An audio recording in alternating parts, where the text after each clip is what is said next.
For the VA, think about the bonus scandal. Okay. Who uncovered the bonus scandal?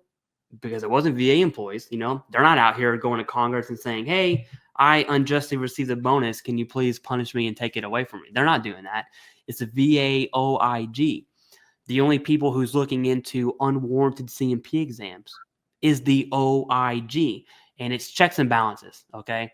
That's the role of the VA OIG. And whenever that position is removed, I have no idea how long it's going to take for a new VA OIG to come in place, not just be hired, but get acquainted with the commute to work, the office, the culture in the office. You know, that's before starting the job. It's going to take a while. And so now there's this huge gap that someone could argue the VA has the ability right now to pretty much do whatever they want. And just looking at previous OIG reports just from 2024, that's bad news bears. Okay. And so that's something I totally disagree with when it comes to firing the VA OIG, especially at a moment's notice. And there's some legal ramifications for that and all that stuff, of course. But the point is, it was a surprise to the VA OIG. It was a surprise to me, surprise to the VA altogether. And now there's this huge vacuum when it comes to checks and balances in the VA. There's a switching of secretaries. I mean, there's so many moving parts. Something bad can really happen. Right. Yeah. What are your thoughts? When the cat's away, the mice will play. Right. Mm-hmm. I agree with you. I think that was not probably the best move. You know, I don't know why this happened, but it did. And I agree with you that it's not a good look, and it does open up the VA and, quite frankly, veterans to, I guess, unwarranted risk. Now, you and I have both done videos on the OIG monthly reports, different things that come out of the OIG's office.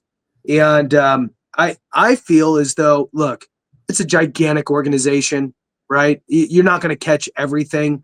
And they seem to me as though they have been pretty busy over the last couple years anyway. And, you know, I don't know. I wouldn't imagine that office to be too big for all the work that they do. I don't know. I'd love to understand why this was chosen as a removal to fire this guy, because, like you said, he was in the first go around with Trump, and he was still here. So I don't know. It's very, very strange to me. I don't know anything about the other OIGs for the other, organizations, because I don't really, it's not veteran stuff. So, but I do pay attention to this OIG. And I think that you're right. And you bring up a good point too, Clay, with the amount of time it's going to take to replace. And then you're talking about the head of that department, the actual OIG. And there's going to be the whole, like you said, the culture, the climate, getting in there and getting to, acclimate and all of that. You're going to have some ramp up time to get in there and do it. So I don't know. I hope that they find a replacement soon, and I hope the person's solid. I'd be curious to see who it is now, because that might shed a light on why the removal of Michael. Yeah, I do have a guess as to why. Like, if I was in Trump's position, why would I get rid of the VA OIG? Which is a crazy perspective to put myself in the first place. But hypothetically speaking, the only thing I can really think of is, although the VA OIG, in my opinion, had great reporting, right? I mean, last year, the OIG slammed the VA administration, absolutely just put them in the dirt on both healthcare. You look at the Buffalo, New York healthcare scandal thing, Georgia's healthcare scandal thing, Birmingham, Alabama's suicide healthcare scandal thing. All of this was major. These aren't small issues.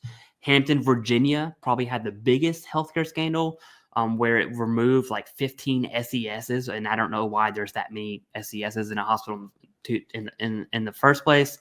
But those are things the VA OIG recovered or discovered, excuse me. And then you look at the VBA side of the house, the unwarranted C&P exams. There was a OIG report January 4th of 2024, over a year ago, that absolutely slammed not just unwarranted C&P exams, but indicators of fraud when it comes to entities, also known as VA claim companies, who are charging in future benefits. And no one else is doing that but Right. the OIG. And